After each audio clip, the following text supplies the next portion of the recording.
meeting of the Literary and Scientific Society at Queen's University, Belfast. So, you're all very welcome here for tonight's debate, which is This House Would Invade Earth. And I'm sure the arguments this evening shall be out of this world.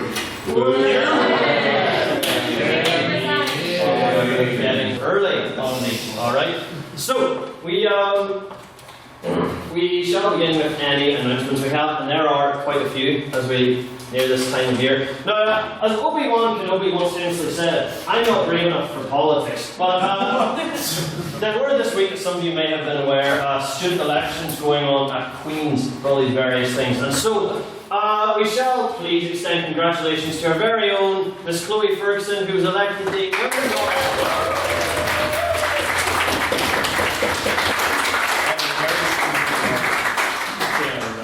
by a very large margin.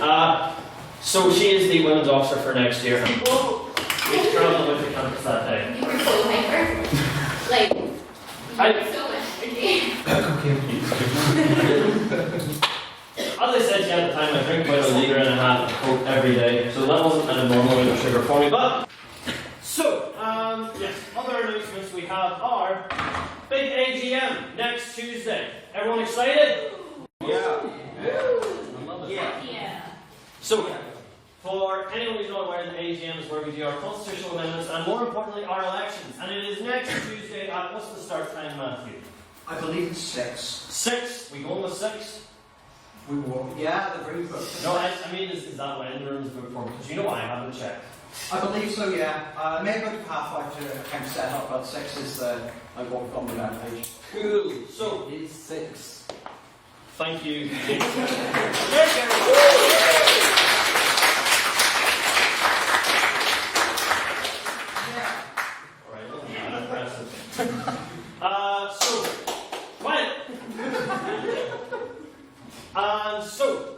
All the nominations for positions are in. So, while I haven't got the manifestos yet, if it is constitutionally allowed, I could give everyone a wee piping up of telling you all our candidates for this year's elections.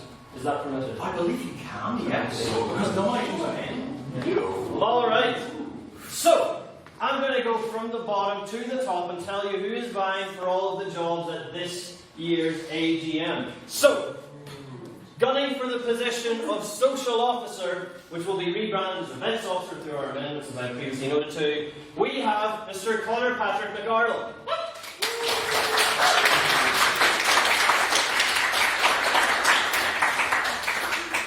For the position of training officer, we have Mr. Morgan Hickman.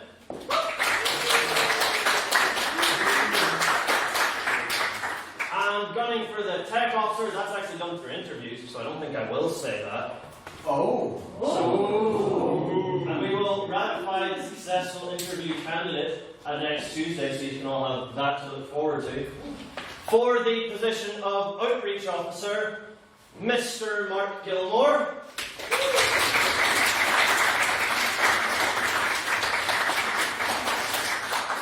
In the position of external convener, we have Miss Becca McMinn.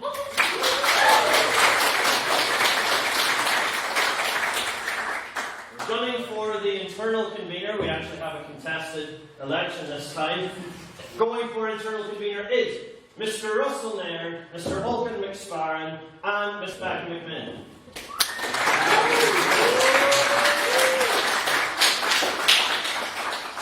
So now we get into the executive positions, which are ones that we do.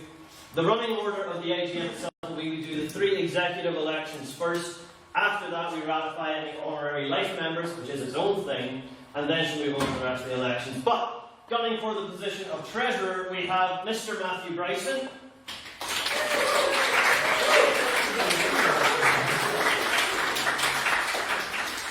For the position of secretary, Miss Chloe Ferguson.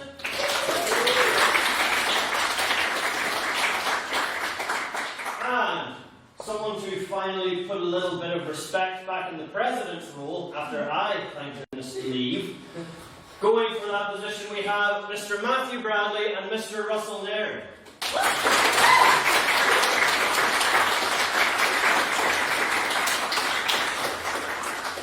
So, an evening of many hopes that I shall try and keep short. Try being the operative word. that we shall all very much look forward to. And I didn't actually give a shout out to our good buddy Ron, who will be running for all 8 of those positions. Ron is God. Ron is God, as we all know. Anyone who's not familiar, Ron stands for Reopen Nominations. And despite gunning for something every single year, he has yet to win any position on the Literary Council. What? You said running for all 8 positions. That's a force of habit. There are 9 positions. And I listed all. 8 positions and the other one. There are so many reasons I'm not making a comment. Moving on. AGM is next Tuesday. All look forward to that. But the week after that, we have an even more special event, which is our annual Conversazione.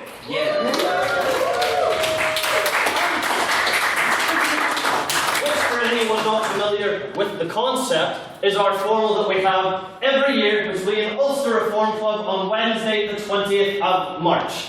We'll begin the evening here at 6:30, having a drinks reception here in the Senate room, before taxiing ourselves on over to the Ulster Reform Club, where we shall enjoy the most high class of meals, where we can all feel good about ourselves for the evening. And an after venue that is currently TBC. We shall be selling tickets tonight, which I will ask everyone, if you wish to purchase a ticket, to form behind me at the money box there in an orderly fashion, because everything needs to be recorded with like meticulous detail, as Shay has forewarned me, and I do not want to face his wrath. So it's £35 if anyone has the cash on them tonight to get a ticket, and if not, we shall be selling them throughout next week as well. I believe that covers all announcements. It's just to inform everyone once again, next week is our special annual Duffering debate, our Speaker of the Year competition. It's a 4v4 debate done in British parliamentary standard, which means you will not know the motion until 15 minutes beforehand.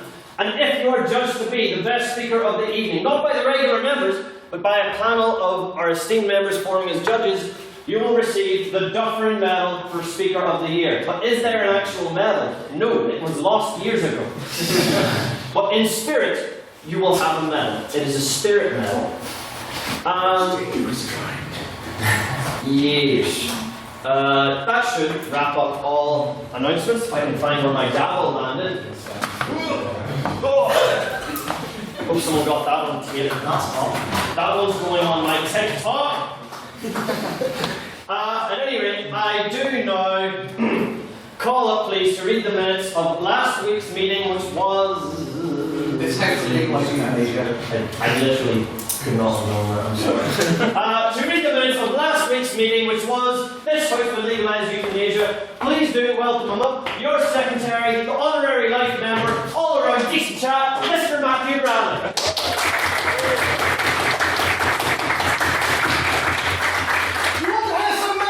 Yeah! Do you want to hear some minutes? Yeah! I'd just like to notice there is a little bit of plastic on the floor, which I think may be from a salad. So, just a little detail I thought you might want to know. What is a salad?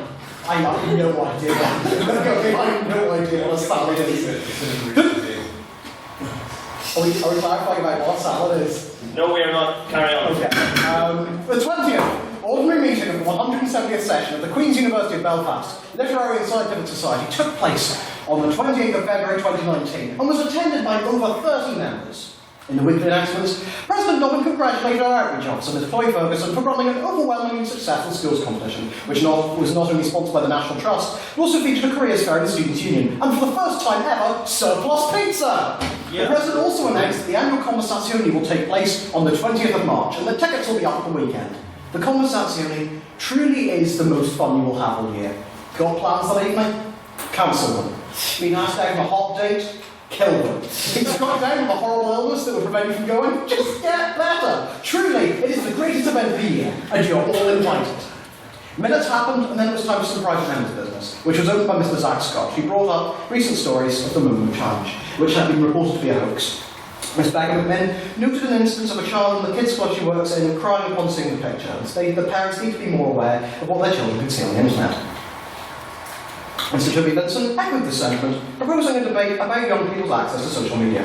Mr. Jack Patton brought up the UN investigation against Israel and their allegations of war crimes. Mr. Aidan Morrow, who was a volunteer in Palestine, noted that it is not just war crimes that need addressed and that Palestine's population is under threat from multiple forces. Mr. Cormac Mallet concurred, stating that the current Israeli government doesn't have the best interests of its citizens in mind.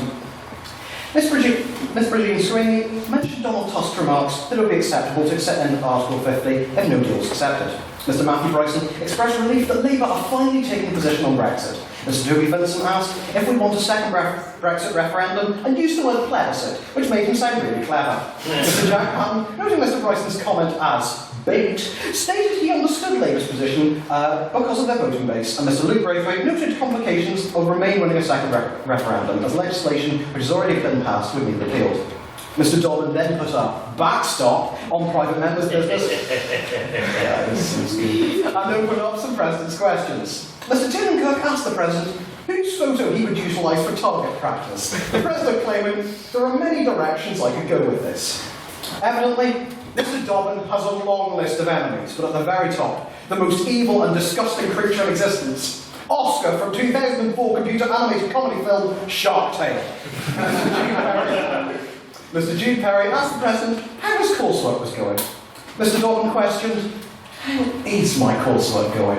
And stated he was writing his dissertation on microtransactions in gaming and how they should be put under gambling legislation. He's a law student, don't you know? Hang on, figure that out. I am a law student.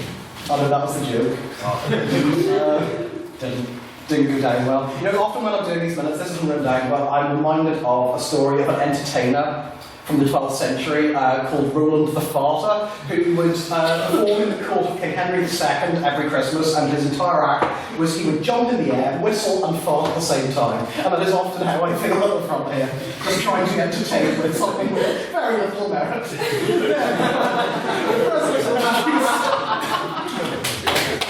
That was...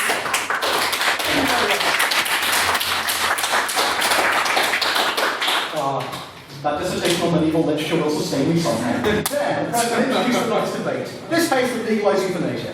A vote of prior opinion was taken on the motion, which read 18 ayes, 8 nays, and 5 abstentions. Mr. Cormac Mallet opened the proposition, recognising good faith on both sides, stating that the proposed system, based on that of the Netherlands, should feature strong safeguards. Noting the issue as one of human dignity, Mr. Mallet highlighted people's agency and autonomy, claiming it was not considerate to force someone to be kept alive for another pleasure.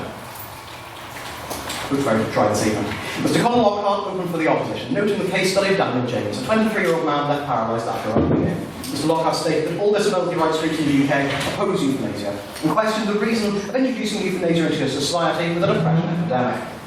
Continuing for the proposition, Mr. Toby Vincent claimed the case was one of kindness and choice, and questioned whether the sanctity of life means extenuating it against the victim's wishes. Stating that life should be worth living, Mr. Vincent argued that Dignitas clinics ensure that the sufferer's last moments are painless and spent in peace, claiming euthanasia be a humane way to die. Mr. Mark Gilmore spoke second for the opposition, claiming that euthanasia is still suicide and therefore should never be an option. Stating that the option of euthanasia places pressure on the terminally ill to make a decision over whether they should end their own lives, Mr. Gilmore claimed that euthanasia can often be a permanent solution to a temporary problem, and that suicide is the same principle in every circumstance. Ms. Chloe Ferguson concluded for the proposition, clarifying that euthanasia is the ending of one's life on their own terms, and to legalise it would be to provide further bodily autonomy. Stating that the proposition would not advocating the deaths of people in reversible pain, Ms. Ferguson stated that the illegality of euthanasia causes harm to those in pain, and that people should be allowed to lead lives worth living. Mr. Ali Raja concluded for the opposition, questioning the assumption that people are certain that they want euthanasia. Noting the repeated rejection of bills to legalise euthanasia in the House of Commons and House of Lords, Mr. Raja stated we cannot ignore involuntary euthanasia, expressed discomfort at the concept of doctors being required to kill their patients. Questions were heard from Mr. Matthew Bryson and Ms. Brigitte Sweeney. Yeah, that was it. Noting the very early time, the President explained, when someone asks you who has effective chairmanship, remember the name. Hugh Tiberius Dobbin, before calling a binding vote on speaker ability, which read 50 ayes, 10 nays, and 7 abstentions, resulting in a conclusive vote for the proposition. May I take the minutes as read? Aye. Hooray!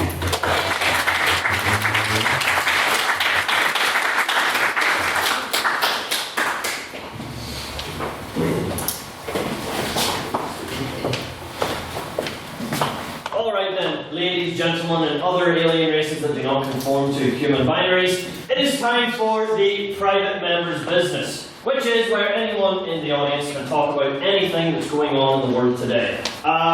Predictions, someone's going to mention Karen Bradley. So, doesn't mean you can't mention it, I'm just predicting. Mr. Nairn. So, as some of you may have seen if you are up on the Queen's University Belfast Facebook meme game, I am not. QUB Love recently got zucked. So I'm wondering what people think of that. I'm wondering if they are in favour of it being zucked. I'm wondering if they think a service like that, well not service, but a platform like that has a place in the university environment. And basically, do you think it was good crap, or do you think it got out of hand immediately? Mr. McGinnis. I don't actually know what QEB Love is. I only heard about it because apparently it's gone now. If anyone can clarify that for me, I probably still won't care, but it'd be appreciated. Considering you won't care, I just won't tell you. That's alright. As chairman, I shall give some clarity. It was a page that had its original purpose of people making rather unsightly comments about people they would see in the Maclay Library, but eventually seemed to devolve into people making fun of other higher education institutions. These are all laughing! In Northern Ireland. See the elitism. It uproots all. Anyone have any other thoughts on it then? Mr. McSparrow. I think calling that other institution a higher education establishment.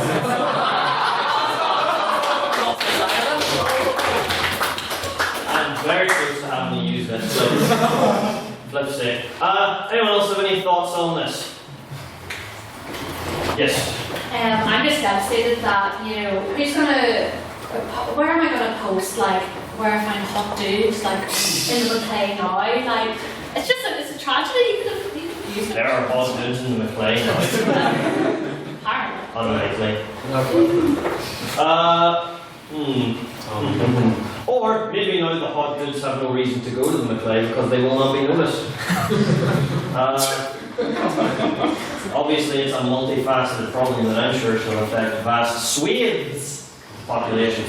Right, moving on. If anyone has any separate pieces of private members' business in the room, Miss Stewart. I'm just wondering if the House has felt the impact of the Jonas Brothers reuniting, and also because I also like part of that if it's like a little bit dirty because there's like recently the trend of playing off of I can't remember the word.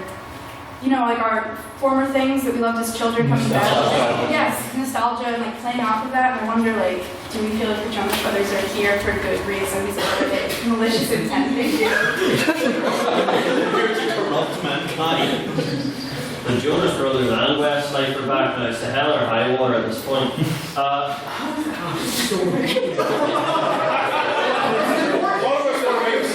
Jokes about you. There's a lot to piece through here. If anyone's ever seen Camp Rock, it's a classic. Mr. McMahon. I'm perfectly happy with the Jonas Brothers profiting off my nostalgia if I get to relive my 14-year-old fangirl self. So, there you go. And as I said, the aforementioned Camp Rock. Or their Disney Channel solo series called Jonas, which was a bit after our time. And you're in LA.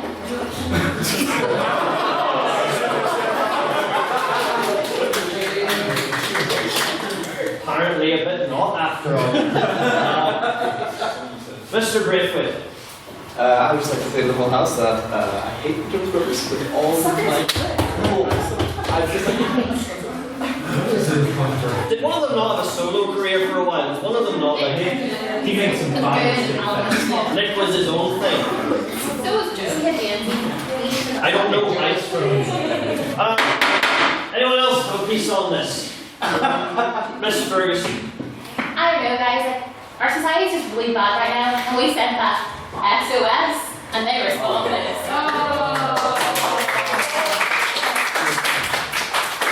Is that a Jonas Brothers song? Probably. Cool. Mr. McArdle to finish off this one. Why we should acknowledge the nostalgia and the cringe of the Jonas Brothers. I think in terms of nostalgia and cringe, does anyone remember Nick Busted? I think it was like combining two horrible sugary treats that had been off since the early 2000s.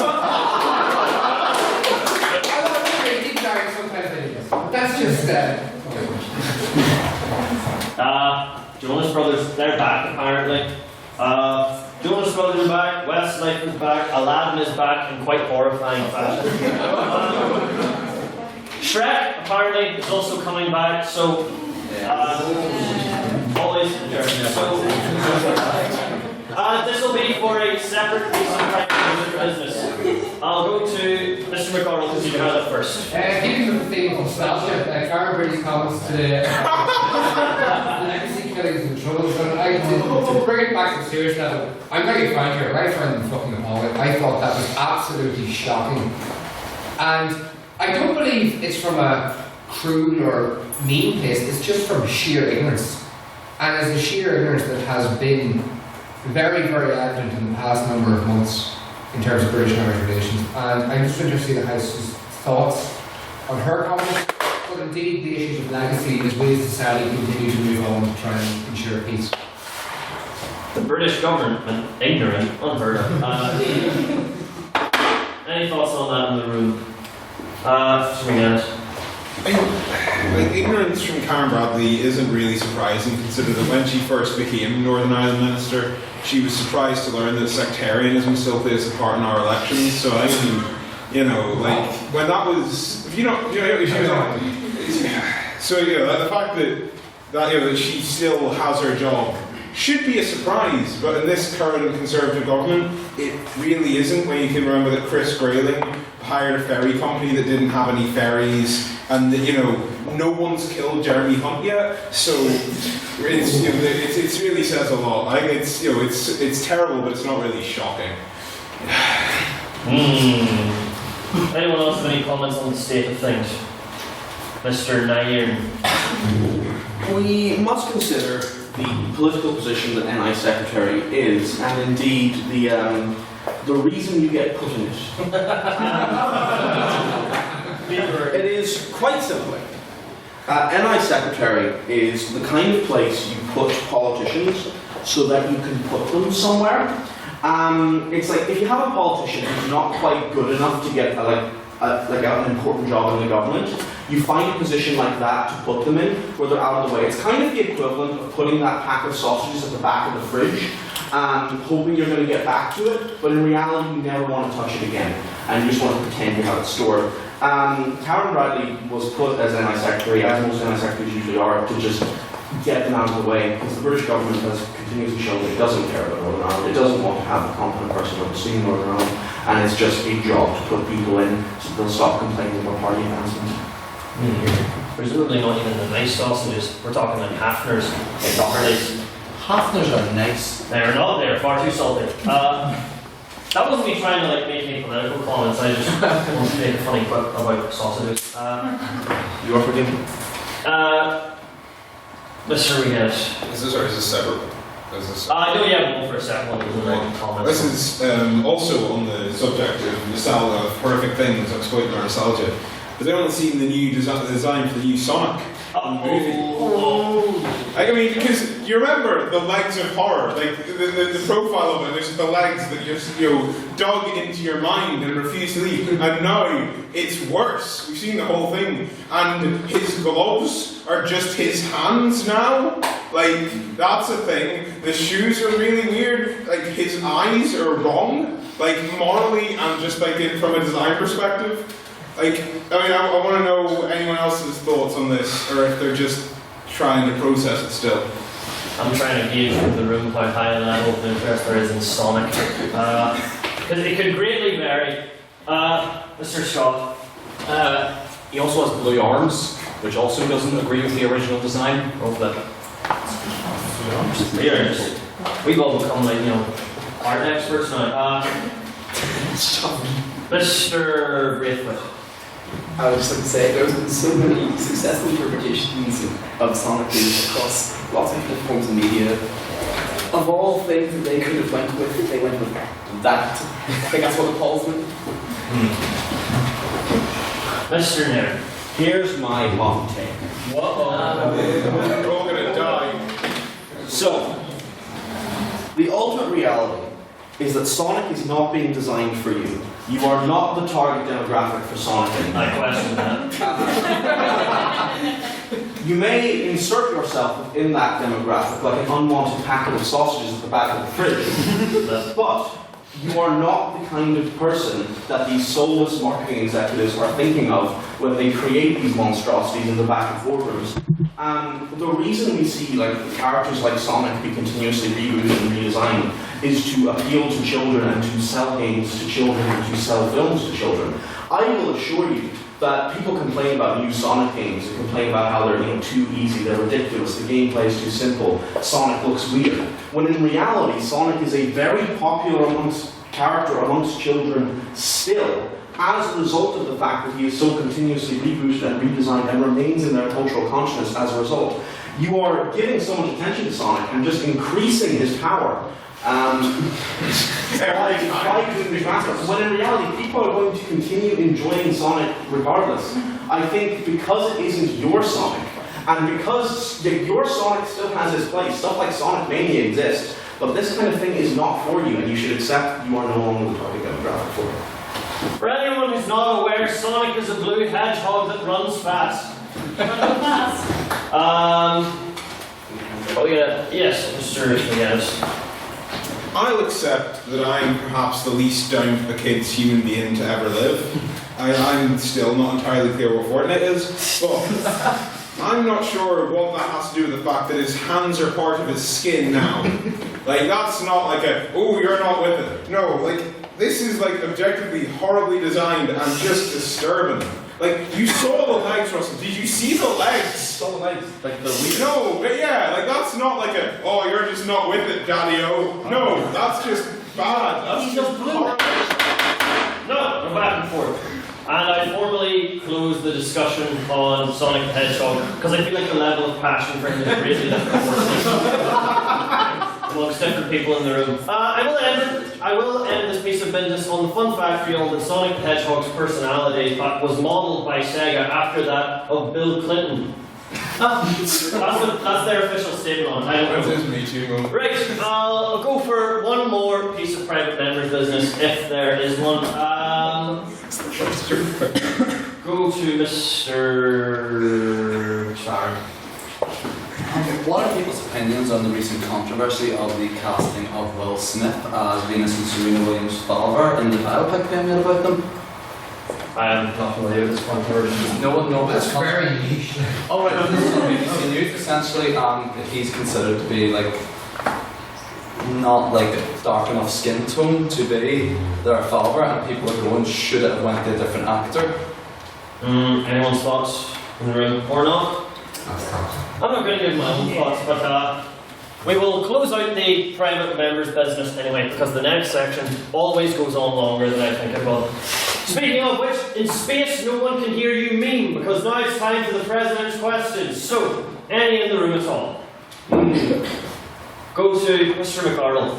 Mr. President, I was fortunately in hospital for 5 days, and in It's not fine. I know. And in neither of those 5 days did I once receive a visit from you. Shame. Did you receive a visit from anyone in this room? Yes, quite a few people, but I was always disappointed that it wasn't you. Do you want to see them? Yeah. I'm going to see you when you go to sleep. No, could you please tell me why you have got my heart? This quiet hall. I will tolerate no sympathy in my chamber. Right. This is a question that has multiple layers to the answer to it or not. Quiet. Firstly, I didn't know what hospital you were in, and I never thought to ask. And secondly, I am a horrible friend, and I do not pay people emotional consideration when they need it most, because I like to push people away so that I don't get hurt. I can test that. You got me next hour bar the other day. That hurts. Flip, maybe I secretly have been a good person this entire time. I certainly never noticed it. Well, sure, you're all better now, so at the end of the day, it doesn't matter much, does it? Yeah, the wound may heal, but the emotional scars won't. Oh, don't give me that. Sticks and stones may break my bones, but I never decline. You don't make a difference. I did not. I'm glad that now everyone knows I did. Mr. Nairn. Hi. Two points, one very brief and the other actually a point. First of all, I owe you 325, here it is. And then my actual point. So, the debate today focuses a lot on space, aliens, and science fiction. Mr. President, of all the species in science fiction, which do you personally find most attractive? And which would you elope with if given the opportunity? The 325 is for a multi-pack of 1.5 litre bottles of Coke, if anyone was wondering. Always giveth unto Caesar, whatever the exact quote for that is, I don't know. As to your second question. See, I've seen all of Star Trek, the original series, so that has a lot of material. Quite interesting. I think this is some material. I haven't noticed much material. 3 seasons worth, like. No, it's you missed the joke with the man. Right? Oh, right, I get it. Question is, do I go with a legitimate answer that makes me look like a creep? Or do I go with a funny answer that just makes me look weird? Live your best life, you. Will we be able to tell?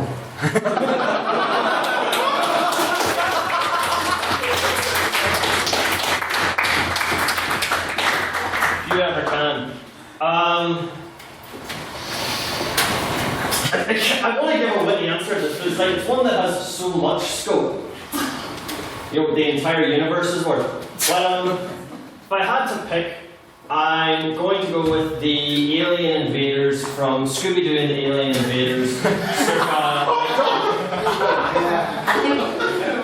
If anyone remembers what they look like, you can give it a quick wee Google in case you're not familiar with them. Scooby-Doo and the Alien Invaders. I'm going with those ones because, right, if they're good enough for Shaggy, they're good enough for me.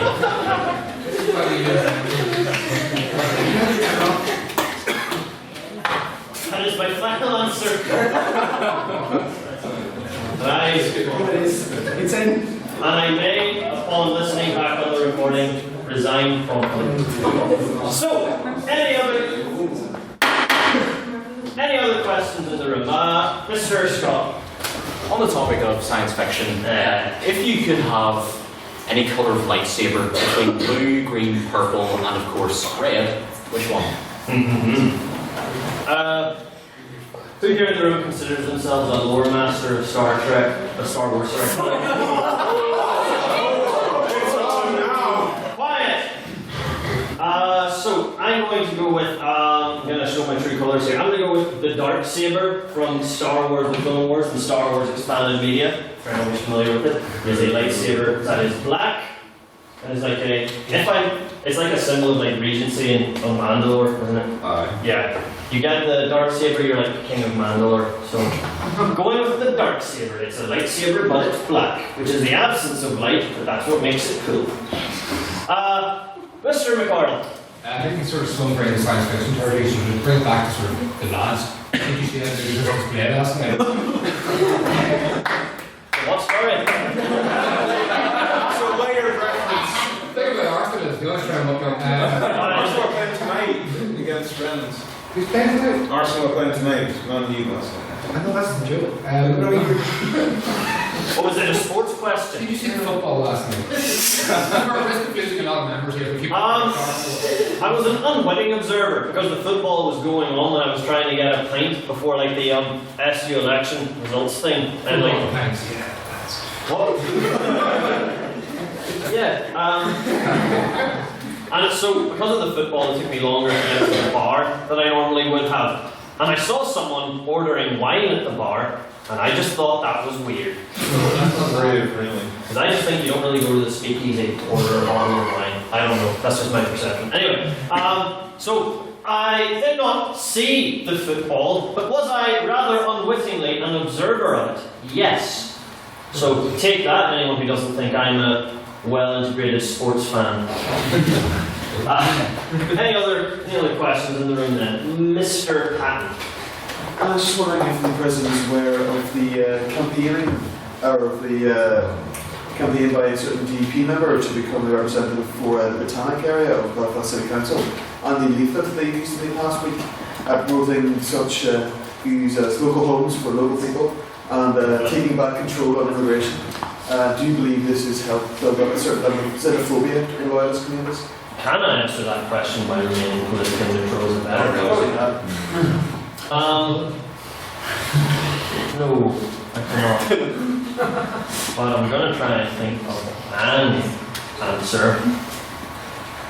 I cannot stall.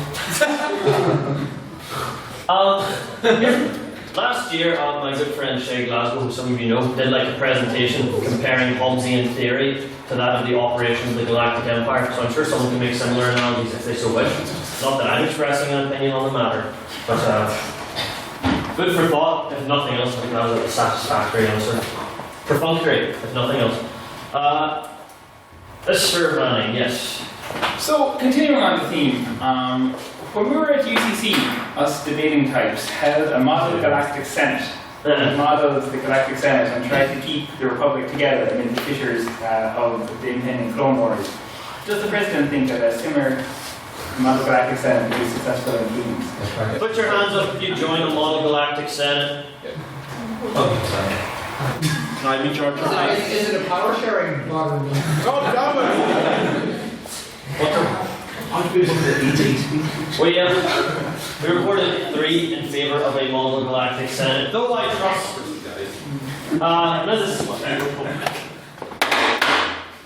Few hands up in the room, and you would have had Shay's hand if he was here. There is always room for such things, I'm sure, and if you announced such a system, I'm sure that there would be people emerge from the woodwork to join it. Probably not me, because as previously mentioned, not brave enough for politics.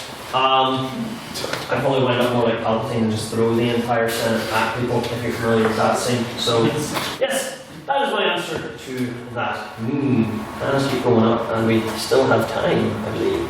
So I shall move to Mr. McGarland once again. This is quite an important thing.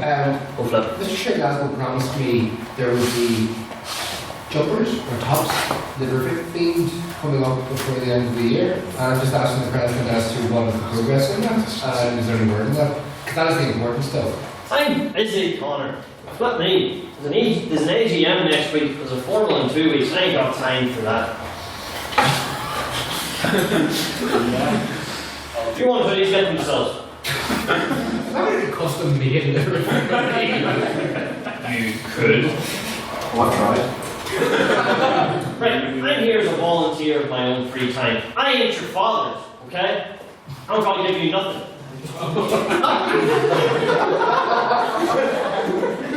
Be thankful I'm standing. Don't be asking me for nothing, okay? That's my answer to your question. I am quickly losing up here. Mr. Kirk. Right, follow on from Northern Irish politics. Mr. President, if you could pick anyone to be the Northern Irish Secretary, who would you pick and why? Mainly to shut them up.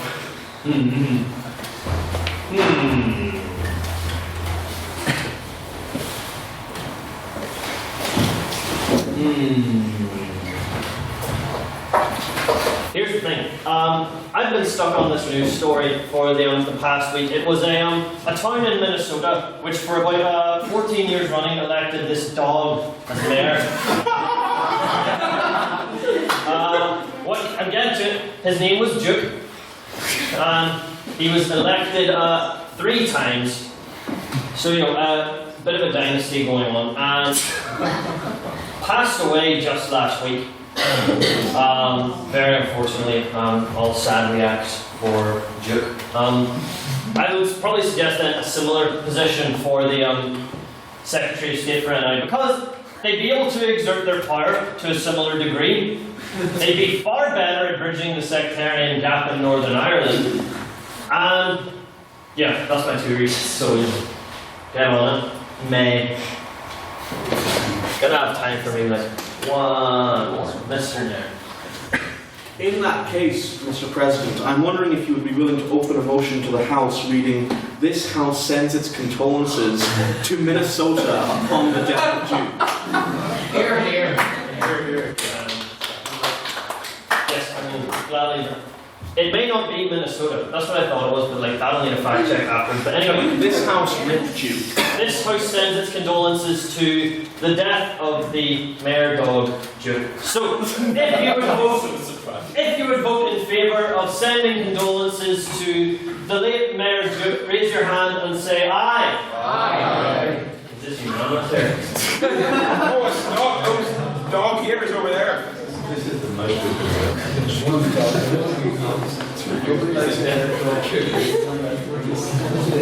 $34?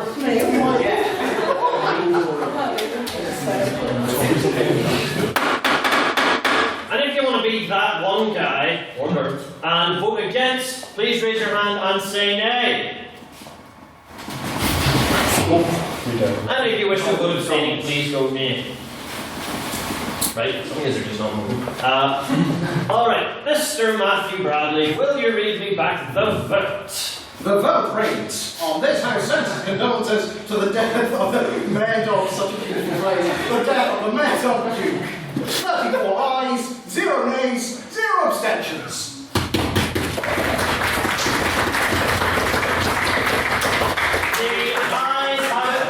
The ayes have it, and so we do officially send our condolences to Duke. Truly, we tackled the greatest issues of our time.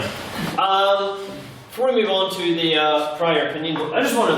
Who's responsible for the glass river going before? People? Can I elaborate? No. Why? We arrived with gentlemen that were leaving and they left their stuff behind in a tidy manner. Because we're the only people who actually put this room back after we use it. Is River Rock trying to be upper class now? Is that the thing? Because I feel like putting River Rock in glass is kind of redundant. That's very much not its shtick. River Rock, not upper class, sir. It's water! 69p for 2 litre bottle. Anyway, we do now move on to the prior opinion vote for this week's motion, which is this House would invade Earth. Obviously referring to aliens before anyone's trying to get smart with it. If you would vote in, this is again just how you feel walking into the room today. If you would like to vote in favour of that motion, please raise your hand and say aye! Aye. Spot the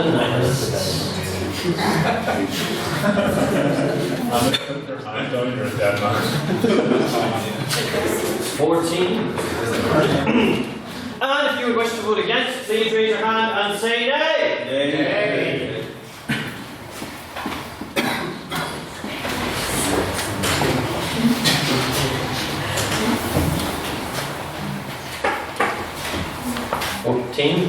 Yeah. All the Jeff Goldblums in the room. Those who've seen it and said aye.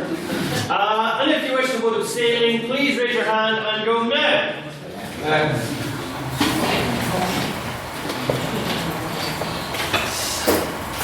7. All right, Mr. Matthew Bradley. Yes. Would you like to read us back that vote, please? Certainly. There were 14 ayes, 14 nays, and 7 abstentions. A tie between the ayes and the nays, then? I don't know what that actually means. That means that a lot of people have got similar opinions, but only in like 14. But like, does the motion fail, or? The motion's just kind of there. I think it means we open the box. I believe the box. I believe it fails. I think you have to pass a motion, else by default. Yeah, it has to pass. Alright, the motion fails! That's a prior opinion motion, alright? It's just like Senator Amidala said. This is where democracy dies to not so thunderous applause. So, we do now move on to what you're all here for, being business of this evening, the debate. This House would invade the Earth. So, please do welcome up, speaking first for the proposition, Miss Beck McMinn.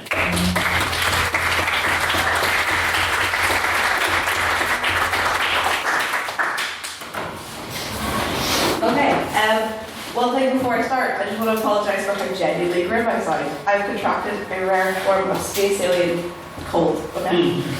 Anyway, okay, so welcome, fellow aliens, Earthlings, to this very important meeting. I'm here this evening to open the proposition of this debate and to tell you why we, the aliens, would invade Earth. Now, firstly, I'd like to define to you what all this, invasion business really means. We are invading Earth for the greater good of Earth. Because you know what? You fucked it. You're occupying from wars to natural disasters, melting polar ice caps, rising sea levels, global warming, famine, natural disasters, the humans will let Earth go to rack and ruin, and we, the aliens, say no more.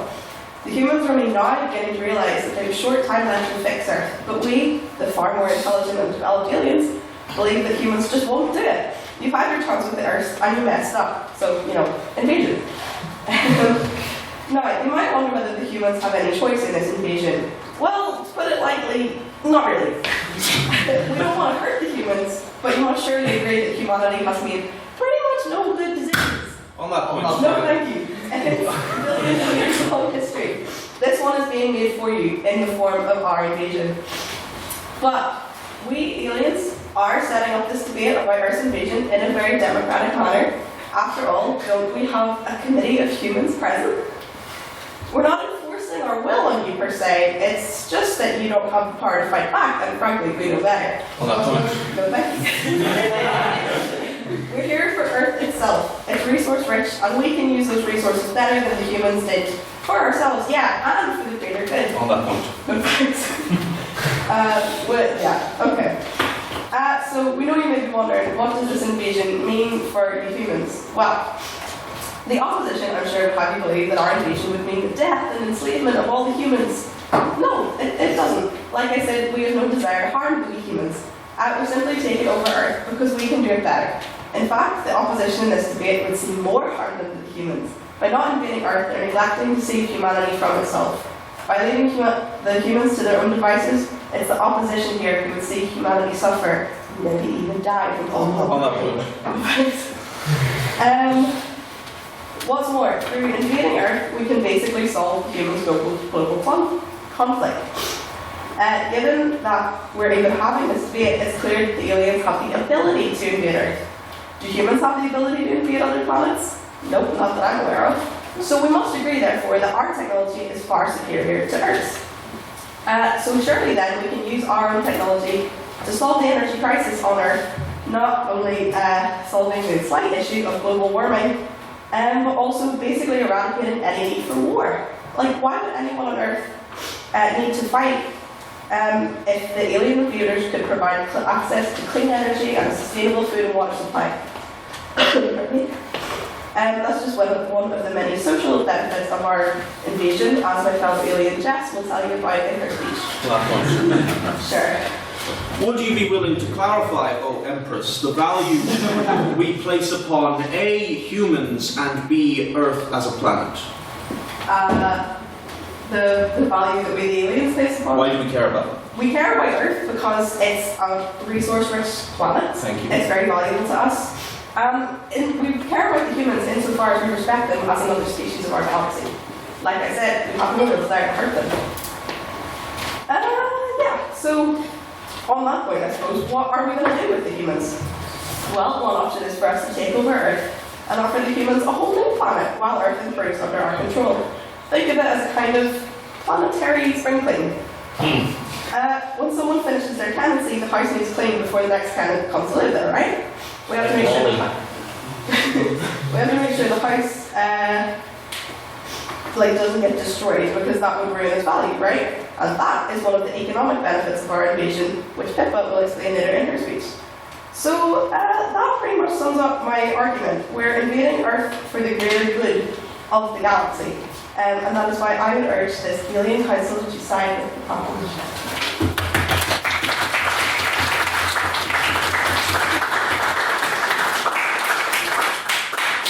Thank you. And now, welcome up please speaking first for the opposition, presumed leader of Earth's resistance, Mr. Russell Nairn.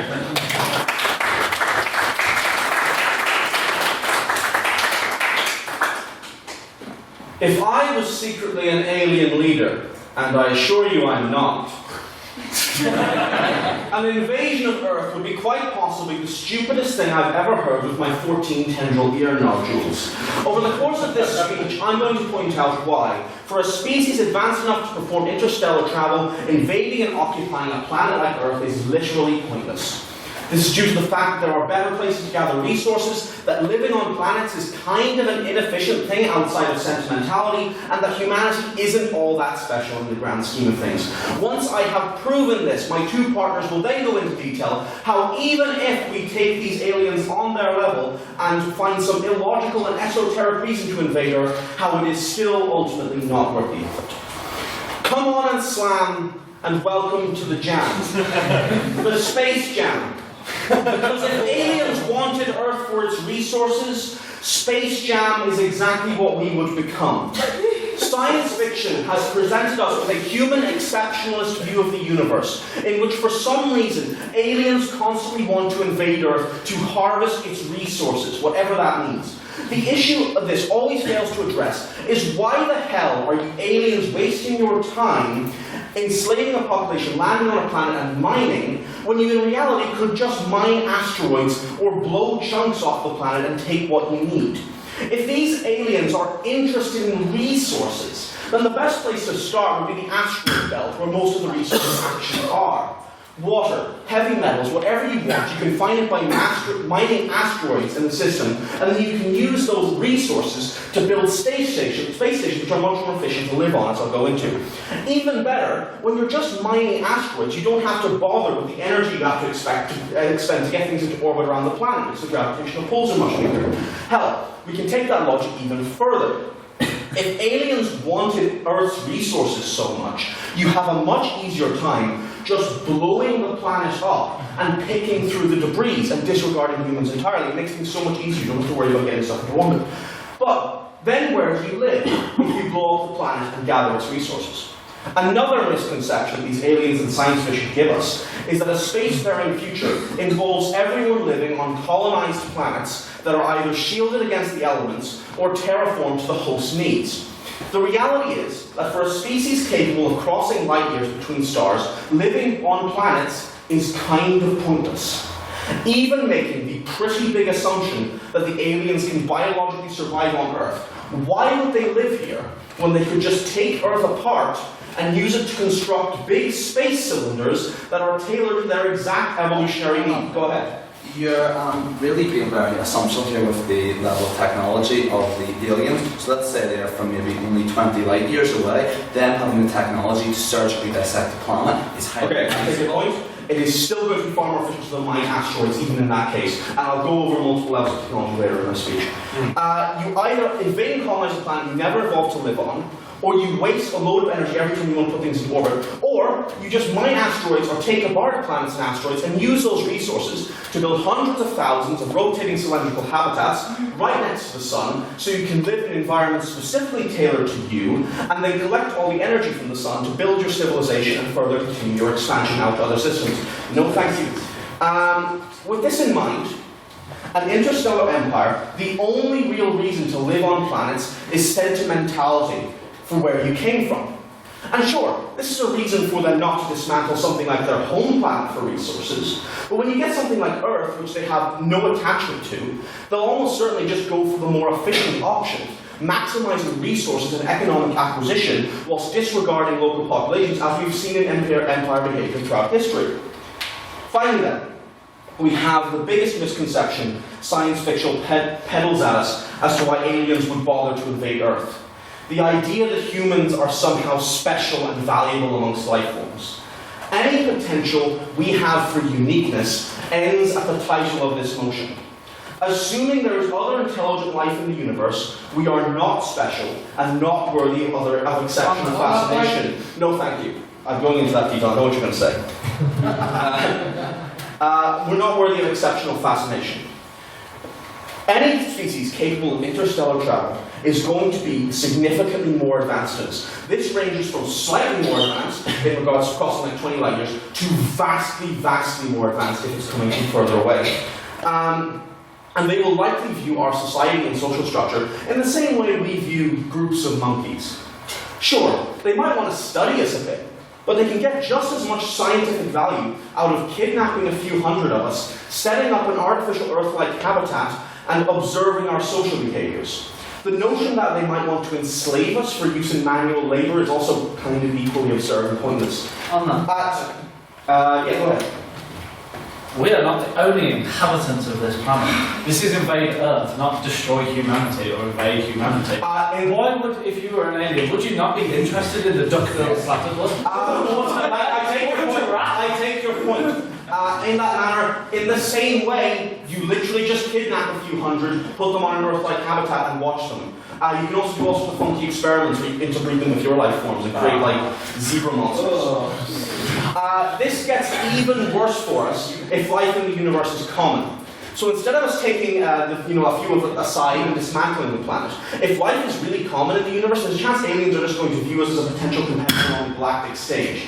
Especially if, like, a few thousand years we can reach that point. At that stage, a warlike species would just accelerate a bunch of rocks up to relativistic speeds, shoot them at the planet, and create about 1,000 nuclear explosions on our surface, and blast us all. So either you get a situation where they're going to just take us and like zoo watch us, or they're going to glass the entire planet and kill us all. There is no value in them invading us. Our resources are just not that worth that much. They can just get it from asteroids instead, and it's much more efficient. Overall, no, it's back to time, go away. Overall, I've shown you what aliens would be utterly pointless for them to invade Earth. I've pointed out how the resources can be much better acquired elsewhere in the solar system. I've pointed out how for an advanced civilization, planets are kind of pointless to live on, and I've reminded you that humanity isn't all that special in the grand scheme of things, as we are mere specks on the face of a blue orb hurtling through a malevolently uncaring universe. There will be no Independence Day. No one can hear you cry out for God in space.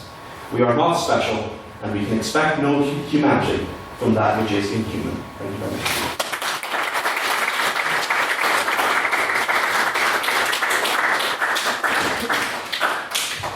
Alright, and now to continue the case for the proposition, please welcome up Miss Jessica Neesmith.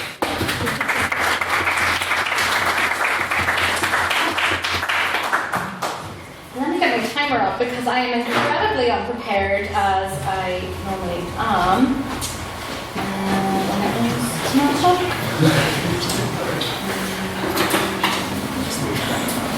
Okay, so hello everyone. I'm going to start with a little bit of rebuttal. So basically, you're talking about how humans aren't special, blah blah blah blah. Well, to be fair, they're not. We are more advanced than them. We're just here for their planet and their resources. I mean, it's a pretty good planet. And we tend to set a precedent of not harming species unless they mean to harm us in return. So if you're getting the nuclear weapons out, please put them away because we will destroy you if you try to destroy us, okay? Okay, super. And, we're not planning to live on this planet either. We are wanting basically to gather up all the humans, ship them off, while we take their stuff and, pretty much. We don't want to live there. We're just going to take the stuff back to our planet, like, it's fine. But, yes, I'm going to talk about why we want to take stuff from your planet. So, first and foremost, your planet is the only planet, may I add, in which 71% of its surface is covered with water. And it's a resource highly sought after by our planet. No. This is a resource that, although vital to human survival, is what we believe not utilised to its full potential. And dare I say, it is wasted. I mean, most of it is practically undrinkable, and you are dumping things in the ocean. On that point. No. In us occupying the planet and taking this valuable resource, we have a chance to utilise it to its best potential. And to donate to donate it to other planets who best really be it themselves. So think of us as the intergalactic Robin Hoods of the solar system. We're taking your resources to better our species and advance our species. And others who are less fortunate.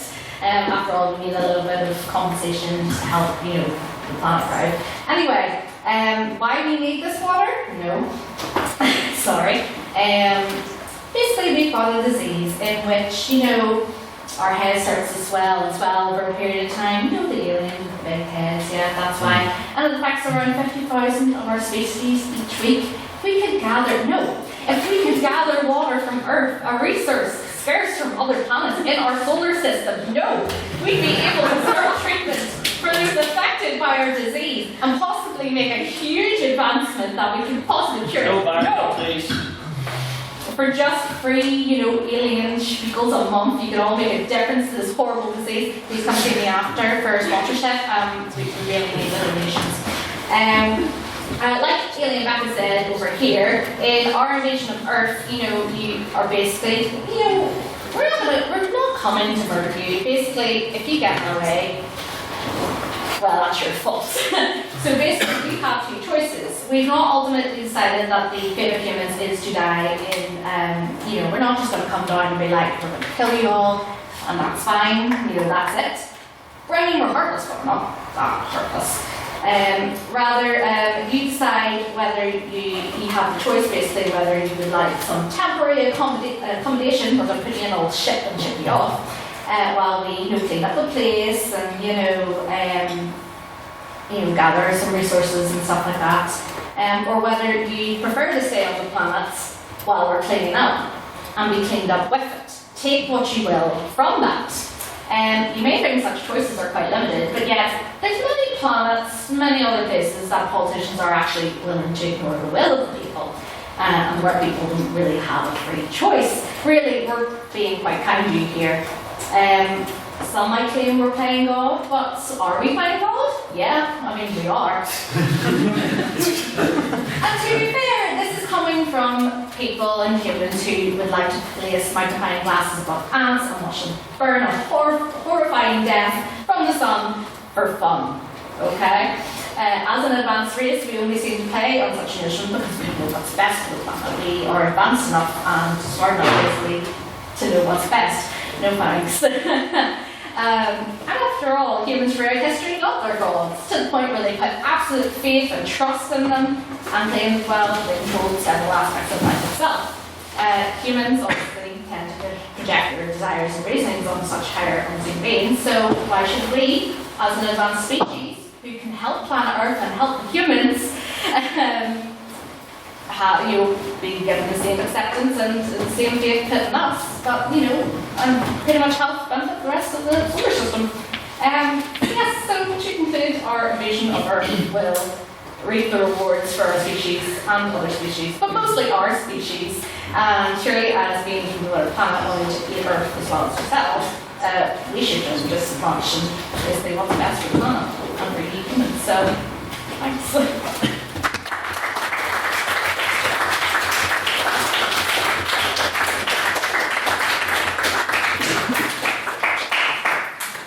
And I see no way that any trains of logic could derail any further tonight.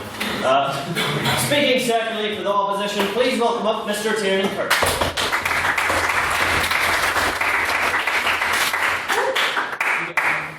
To invade or not to invade? That is the question. Faced with the overwhelming knowledge of an advanced species that doesn't know you merely need hydrogen and oxygen to make water. A resource that covers 71% of our own planet, but you can get it in comets, asteroids, you can make it yourself. A resource-rich planet that is almost out of coal, gas and oil, being invaded by a species that doesn't need any of it for fuel, because you've got spacecraft, you're probably using something like hydrogen or helium. Kind of useless having coal, oil and gas. We kind of, wasted everything on plastic, metal and really stupid buildings, so can I have that to look forward to? Apparently, we don't have the power to fight back, which is quite an ironic thing to say. Even though throughout history we've seen an advanced civilization take on a very, underdeveloped species, not species, group of people.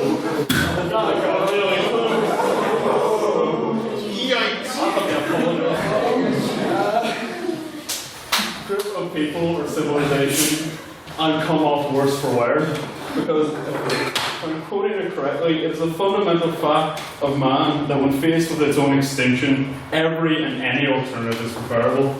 So let's be honest, if they invaded, we would nuke everything. Trump would preemptively nuke Mexico because he thought of the wrong kind of alien. You know, you have enough kids in Russia, you have the communists in China. It's absolute madness that we wouldn't take the planet with us if we couldn't, you know, keep it under our control.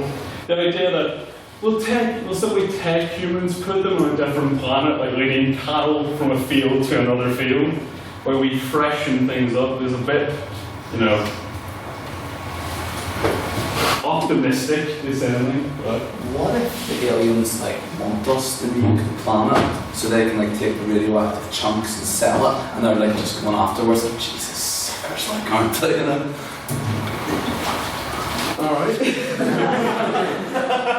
Do they own some sort of, you know, shop where they're selling trinkets? Here's a chunk of radiated earth. Is it a souvenir shop they're running, or, you know, an empire hell bent on invading other planets?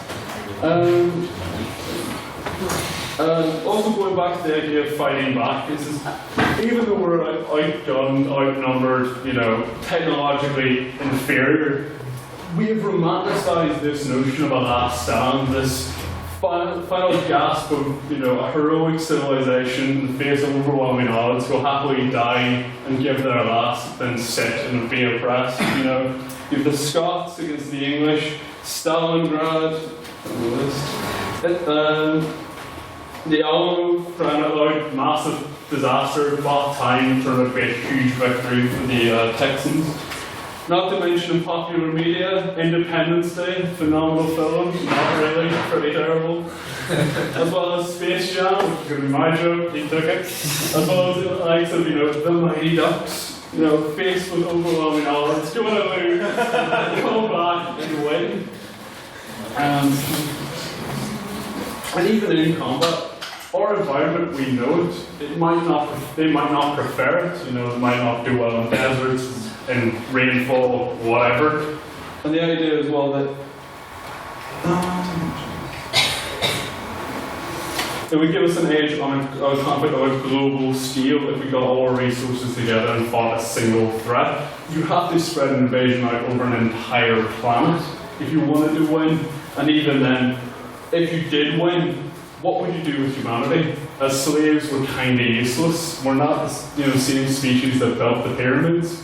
You know, in order to be, you know, we've a lot of technology that makes us lazy, and we're not built for harsh manual labour, things like that. Wouldn't really be any good. As far as technology is concerned, I'm making a career of people asking me to turn things off and on again, or, you know, figure out if they're plugged in. You know, which is a bit ridiculous. We're not even that, you know, intellectually evolved, if you consider it.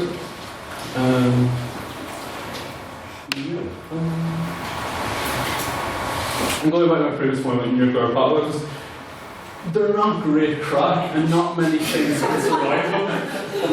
The idea of you nuke a portion of the planet, it's a horrible, lifeless wasteland. Basically, picture Banger.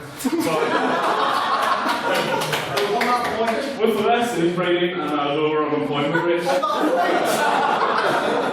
I'll give it. I think what you're describing is new dogs. That's not really a big, you know, thing I'm from Strabane. With many other nations, you know, the idea that they'll assimilate humanity into like this weird covenant of planets and, you know, species is a ridiculous notion. Anytime humanity's tried to invade another civilization, it's led to conflict, it's led to genocide, because the indigenous population just did not like the idea of being told what to do. We're incredibly rebellious. To the point where we're born, we don't like being told what to do by the police, our parents, the government, our employers. You know, no other animal has an emo phase. We grow long black hair and dye it red. Scream the lyrics of Black Parade in the room, you know. To them, the extremes of, you know, an empire, you know, that's merely your parents telling you what time you go to bed at. Imagine an alien empire telling you all that that oil, gas, all the money you're making, yeah, that's now ours, K lines. You know, it's not going to happen.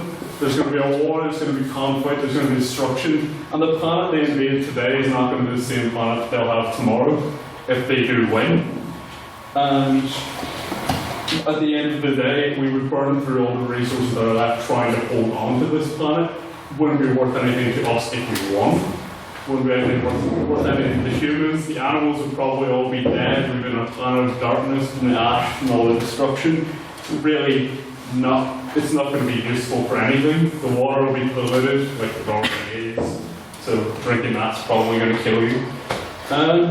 Yeah, I think that's my rant over. I don't really have anything else, and I can't really read my own handwriting. Yeah. So yeah. Please oppose this motion. I guess that's it.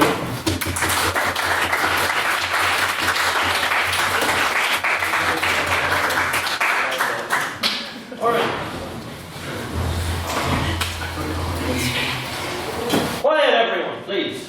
And now to close out the case for the proposition, please welcome up Miss Pippa Hall.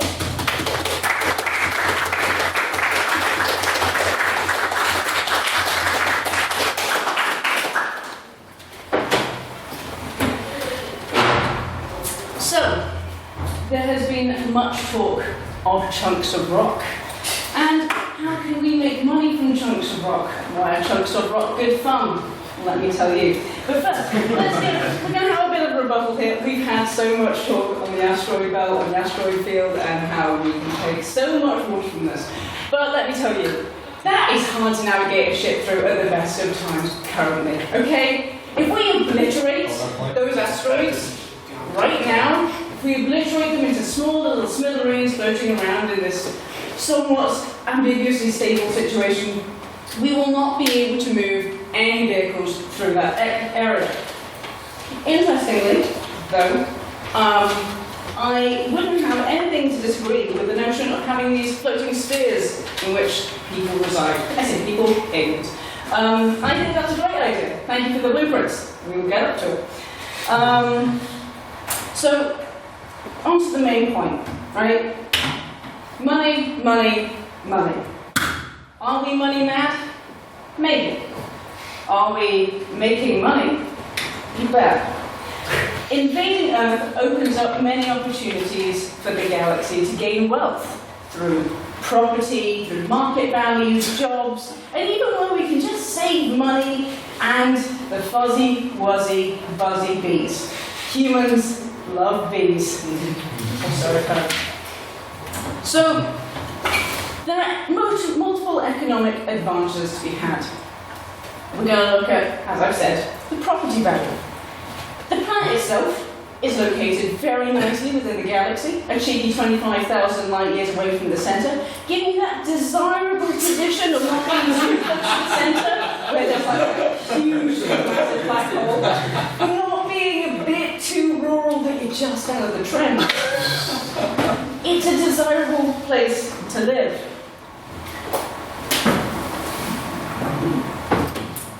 And the Earth being a valuable property means, as aliens, if we invade it, clean it out, spruce it up, well, that's got a high market value.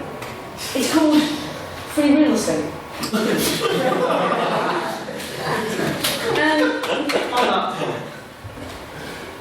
Sure. Are you telling me that a society is so advanced that they can invade another planet is still bound by the restrictions of a market economy? Don't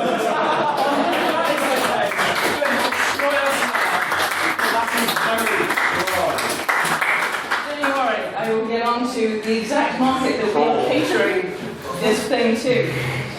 So, the market trends, okay? Because it is all about trends. When we look at the resources we've heard so much about, and we have heard so much about these resources, humans have only discovered 5% of what is in their ocean. They keep going on about how we can find resources elsewhere, but they are incompetent at finding resources on their own home turf or water. So, not only do these resources give us medical benefits, but there's also some potential for unique resources that we've never come across before. We don't know. We've not invaded Earth yet. And I say yet because we will invade Earth. So we can take these resources. We can trade with other species. We can give these resources to humans or other species that need our aid. It's not just for selfish purposes. There is money to be made. Of course there's money to be made. But it's not entirely selfish. So, we do acknowledge that invading Earth may not have the immediate payoff value that we're necessarily selling through this ideology. However, it is certainly better than just ignoring or even destroying it. The opposition might try and convince you that we should just simply destroy the planet. But this is far more effort than it would be. And it would be actively unhelpful. Yes? It's actually really easy. You just need to get a few big chunks of metal, make them go really fast and send them towards the planet. You don't even have to arm them with anything. Okay.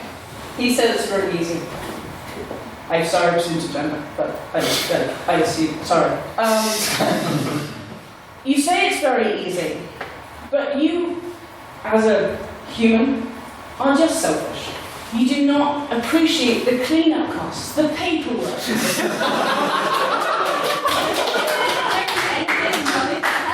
Into considering whether or not it's okay to blow up a planet, and it's just not. It's not okay to blow up a planet, especially while there are still residents on this planet.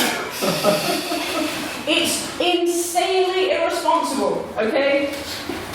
Whereas invading the planet, hopefully fixing the planet, getting rid of the current issues going on within the planet, that is a win-win situation. It doesn't require the insane amount of paperwork. It also gives us resources, which we love. So, on the idea of throwing things into space in a careless fashion, which the humans have already proven to be very active at doing, it isn't just an inconvenience. These are quite literally litter bugs. They just love throwing stuff into space. And they can give things cute names and make cute comics about, oh, it's getting dark and my battery's running out, but it's still litter, okay? And it still doesn't belong on Mars. So, let me conclude, because I'm getting a bit distracted here, I'm getting carried away.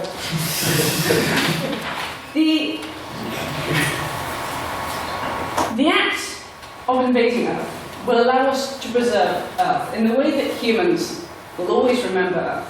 It will be a living historical token to humans. We will gather resources. We will take monetary advantage of this property. However, it will become a safe haven, a permanent historical database for humans who will go and visit. They'll pay money to go and visit. They'll love it. You will want to go and buy your chunk of radioactive Earth. As the second speaker so well put. This is a museum, and we will invade Earth, and we will make Earth prosperous and a wonderful economic benefit to this galaxy. Thank you very much.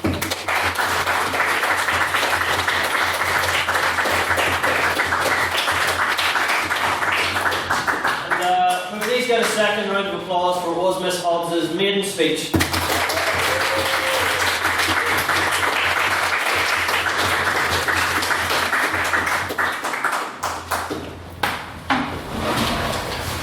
Now please welcome up, closing out the case for the opposition and the debate as a whole, Mr. Tom McGinnis.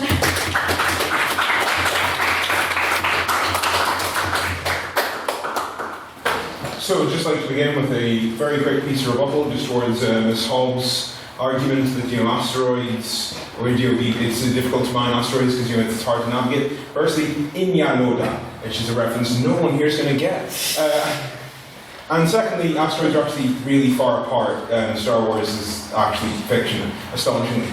So let's get down to the actual argument here. So invading the Earth.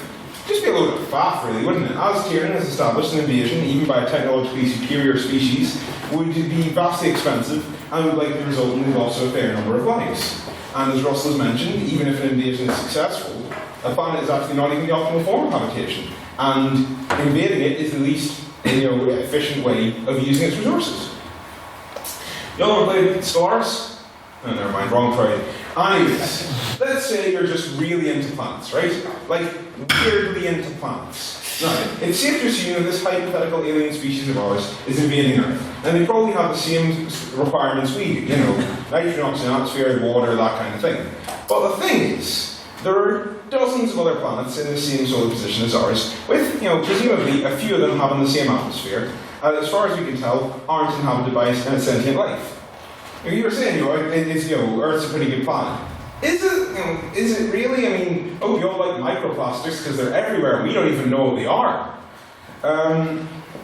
They're probably killing us. If our expansionist space boys are capable of reaching Earth, and they can probably reach the TRAPPIST system. And it's got 3 Earth-likes, and if any of them have sentient life on them, we've been pretty quiet about it. So if you've made the TRAPPIST system instead, you get 3 planets for the price of 1, with the potential to build a system-wide trade network and overlap in industries and independence to still ours again. But the point is, there are simpler options out there than invading a planet and subjugating it, and what's more, settling in an uninhabited world is a lot more ethical than colonising an inhabited one. Because, all the crack aside, we need to address the fact that colonialism, and that's what this is, sure. We were never suggesting colonialism. We were simply saying that we would move them off the planet into one of these lovely blueprinted spheres, and we would then create a safe haven that is planet Earth, which could be a historical attribute to humans. Tight, so it's not colonialism, it's genocide. Still, forcibly moving people to a separate location falls under the UN definition of genocide, so that's fun. That's also why Oliver Cromwell's genocide was. Just anyways, so getting sidelined. So. Are we, as the argument of this for the greater good is an interesting one, but it's also an argument that's been used by every colonialist since the dawn of time. Are we, as humans, a bunch of mean-spirited, self-destructive primates? Aye. Are we killing the planet? Absolutely. But only we get to say that. We get to judge ourselves. These extraterrestrials have no right to tell us how to run our planet, and even less of one to force us from our land and inevitably, kill us. Christopher Columbus, James Cook, Leon Romm. There is a reason why so many of history's greatest monsters are colonialists. This idea that you somehow have more right to a land and its inhabitants, that they are incapable of properly managing their own homes as opposed to you, is an immensely bigoted one, and one that lends itself well to atrocities. When you don't believe that subjugated people have a right to govern their lands, their right to exist can surely not be far behind. Look, nobody yearns for the righteous destruction of mankind more than myself. But I'm thinking more of a meteor, or the burning retribution of a pitiless god, or are being swallowed by the very seas we poisoned as Mother Nature finally wipes clean her graceful mistake. That sort of thing. For an alien species to invade this planet and either exterminate or subjugate or relocate its people would be no better than when England did to Ireland, or when England did to India, or to the Native Americans, or the Native Canadians, or the Aborigines, Maori, like half the Pacific, Egypt, Palestine, Iraq a bit, sort of Afghanistan, you get the idea. The very root of the alien invasion narrative in our popular culture lies in the fear of the colonizer that the same might happen to them, that a technologically superior power from a distant land will one day come and treat them with the same cruel indifference they treated their own colonies. But the fact that we did it too isn't a justification. You guys are saying, we are better, you're doing the same horrible shit we've done for centuries. That doesn't make you better, you're just more of the same. You're saying yourself now, well, I'm not quite sure how much you're allowed to sort of add new parameters to the bit. So like, Jessica was saying, you like that other less advantaged species come and live on our planet. If they're like these suffering species that you're having to take care of, does that surely mean that your system doesn't work so well? And because this is just it's arrogance, more or less. By invading this planet, by subjugating its people, by stealing its land and resources, our theoretical starmen will only make monsters of themselves, regardless of the riches they reap. Just as history now rightly regards the likes of Cecil Rhodes as butchers and thieves, so too will these aliens be remembered. Reject colonialism. Reject this arrogant alien supremacy. Reject this motion. Thank you.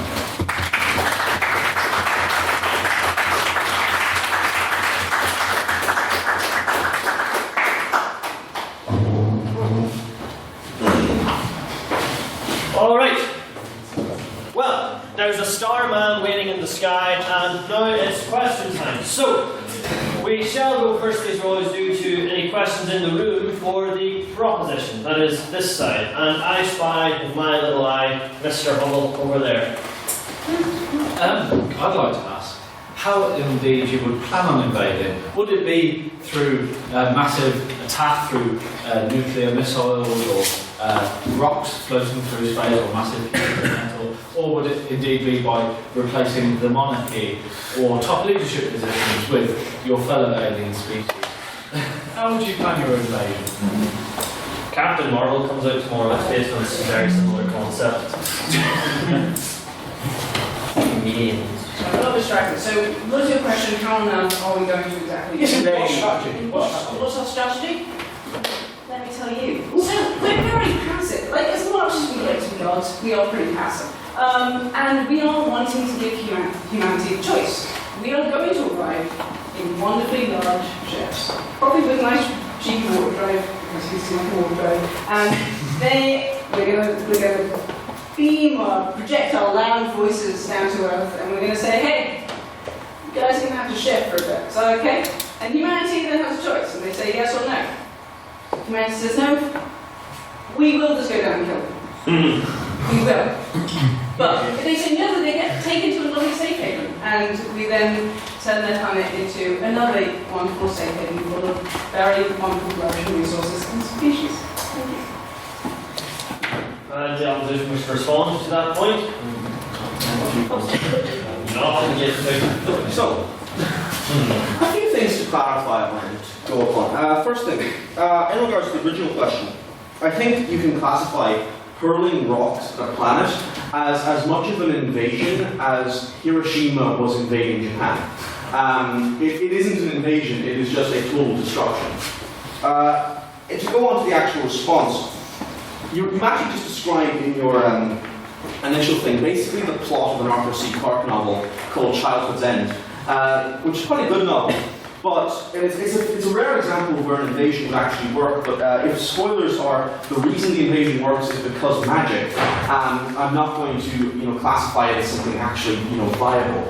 In reality, this notion of collecting resources, you see this consistently from the proposition tonight. Resources that just aren't that valuable. Earth does not have that many resources on a galactic scale. There are so many better places to get resources. This notion that Pippa put forward of asteroid belts being difficult to navigate is complete nonsense because they are extremely far apart. It's just because Star Wars portrays them as like close together and you have to like swerve through them. That isn't what they're actually like. It's completely fine. So I think all in all, like Earth doesn't actually have that much resource. It's not that special. It's not worth invading at all. There has been very little faith in humanity tonight on either side. Most popular sci-fi likes to put us as the top dog in the end, but not here. Not here. Any questions now for the opposition? That's for the opposition. Yes, continue. Sorry. Excuse. Yep. The resources come in the form of culture and history of humanity.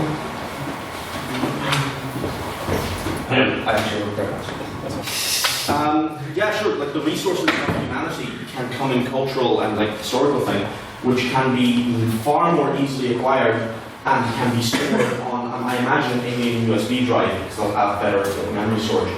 So all they would have to do, if you're an alien, instead of invading Earth and taking it by force, you can do a few things. You can either just listen in on our radio signals and gather it over time.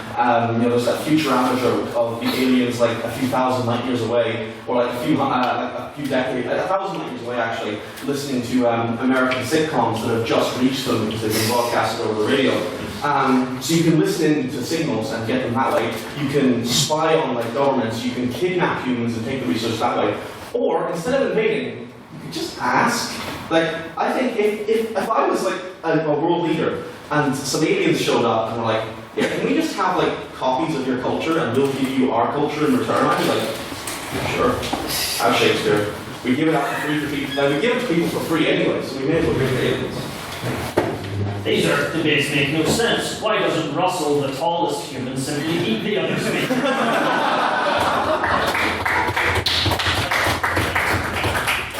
Do the proposition opposition wish to respond to that at all? You don't have to. You can pass. Yeah, That is A-okay by me. And honestly, in the interest of time, I wish some people did that more often.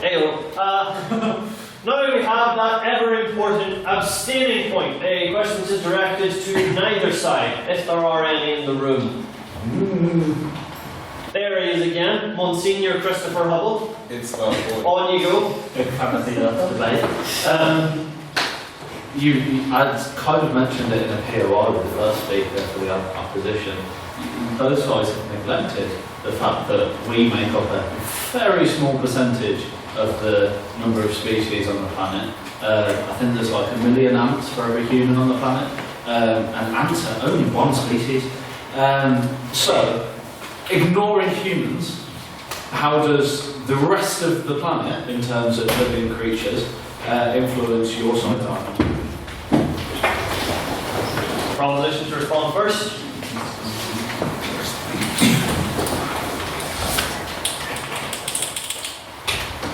Our response is, all the other species on Earth, unlike humans, are not actively destroying the ecosystem and the planet itself. So we are actually fine with the other species. We absolutely love those fuzzy bees, for instance. As I said.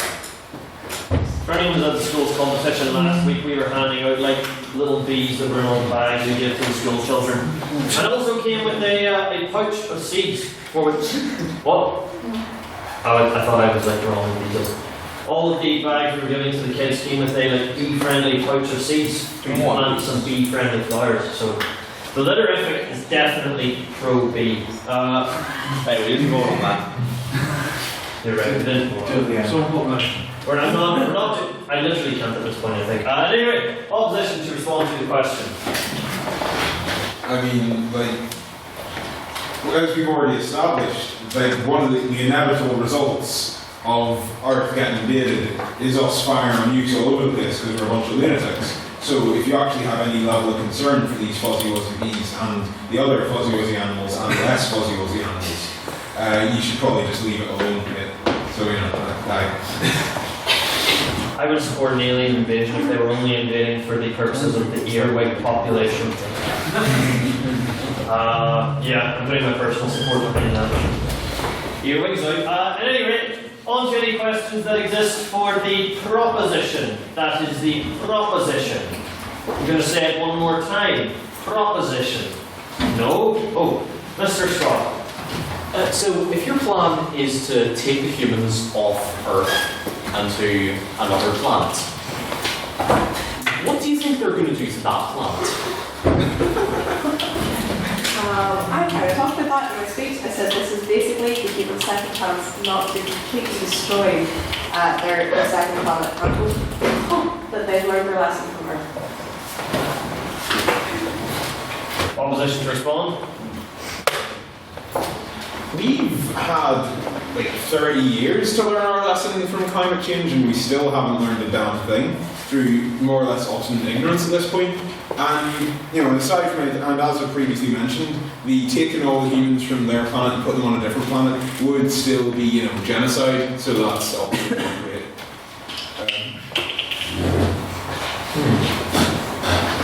Right. Moving on now, any questions for the opposition? Ooh, I'm going to go to Mr. Gordon. Okay, we've heard a lot about resources through culture and through minerals and water and that sort of thing, but what about plants? Because plants give us loads of medicine and loads of oxygen and loads of very valuable resources in this world, and you can't get those from asteroids and from different planets like that. That is unique to Earth. So, what is your solution to that? So there's two facets to this. First of all, and it goes into my response to Chris's thing as well, but it also applies to this. If you are aliens and you're interested in human plants or animals, you can literally just take some or ask for some to be given to you as samples without doing a full-scale invasion, and then build your own little zoo and work off that in an Earth-like habitat. But more to the point, you talk of the value of plants as medicine. The inherent problem that exists there is that through evolving in a different environment, alien biology is going to be inherently different to our own, and as such, the plants that work as medicine to us will not the as will not apply in any regard. They'll be thoroughly different. Indeed, if you take the probable argument, and the reason they had to lock asteroids in airlocks when they came back from the moon is through a fear of space bacteria. Aliens coming to contact with the bacteria on our planet will probably just die. Or if they put some of their bacteria on our planet, we'll probably just die. You would have to be very careful in the exchange of that. And that's why, if you're an alien, you don't really want to be engaging with human biology, especially anything that might have bacteria on it. Problems too. Do you think the proposition wish to respond? I would like to make a quick point that it wasn't the same speaker who said that it was very classic of aliens to come in and try and take samples of everything and basically torture everything to death. And it's interesting that they are now saying that we can just go and ask for these things, but we would apparently just torture to death. So, on the other hand, You said you would kill us. no, we didn't say we would kill you. We said we would kill you. You did. Okay. No back and forth.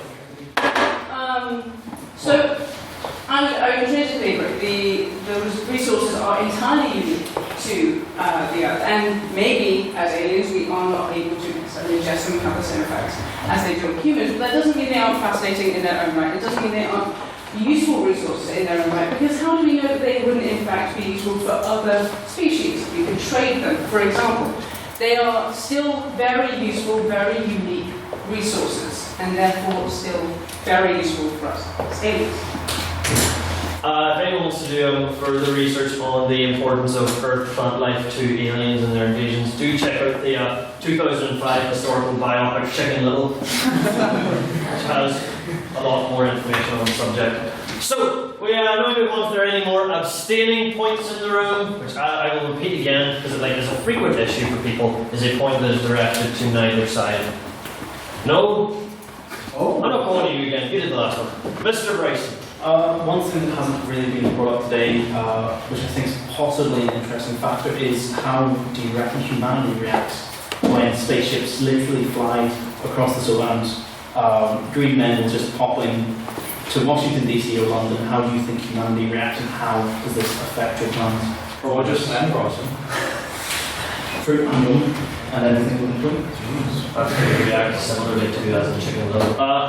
Opposition to respond first this time. So, the idea of what would happen if spaceships turned up, I think it was in the 1940s. Strange lights appeared above LA, and the reaction of the Americans was to fire something like 35,000 shells at it and hope for the best. It was lights in the sky. If a real spaceship turned up, we'd probably throw everything we have at it in panic, because we tend to panic at everything we don't understand. The proposition wish to respond. I think if humanity reacted by throwing everything like that at these aliens in the sky, well, the aliens have far superior technology. What makes you think that the alien spaceships would even be harmed by this? But also, as Jess kind of talked about interspace, humanity loves overlords, basically. Would they welcome us immediately? Probably not. But historically, humanity just, I don't know, look at the Greek gods and stuff. I think eventually they would provoke them.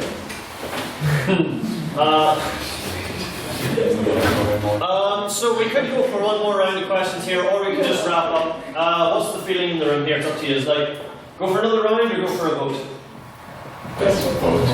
Vote. That was such a happy way of saying question. Okay, so we're going to go to a vote now, which is this is our vote on speaker ability. Not on how we feel about the motion, but which side we believe spoke better. So, if you would like to vote in favour of the proposition, please do raise your hands and say aye. Aye.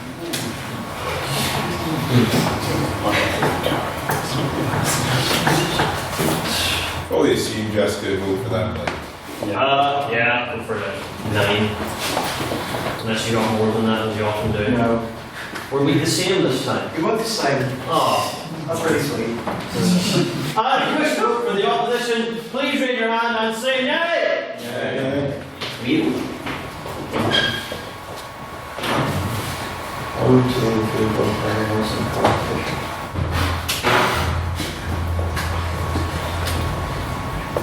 13. Yeah. Flip me, it's like total twinsies here, mate. I'm totes overwhelmed. And if you would like to vote abstaining, which is you believe both sides were equally great or equally terrible, please raise your hand and go nay. There's always a few like.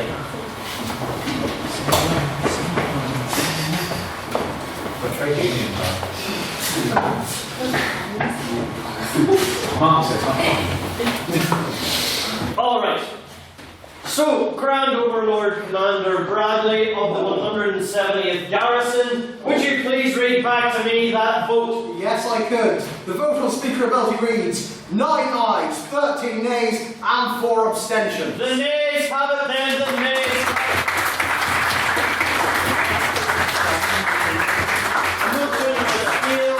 Humanity is safe for one more day. Can I point out it looks really unfair, this argument? Yeah. That's how good Pippa is. We need to Absolutely. Okay, crazy. Before we clean up, just a few more announcements to make it. AGM is next week at Tuesday at 6 o'clock. If you want to put your hand in for voting on what next year's committee will be, please make sure that you are there. Similarly, in 2 weeks is the annual Contact the Only Formal, which I highly recommend you all be a part of. We'll be taking some payments here if you would like to queue in an orderly fashion because we all need to take it down. Tickets are £35. If you don't have any money on you out, we'll be selling them throughout next week as well. So, as always, we are retiring to Lavery's Bar to discuss things further over a pint. Please pursue us and meet us there if you so wish. I do thereby happily declare this meeting adjourned.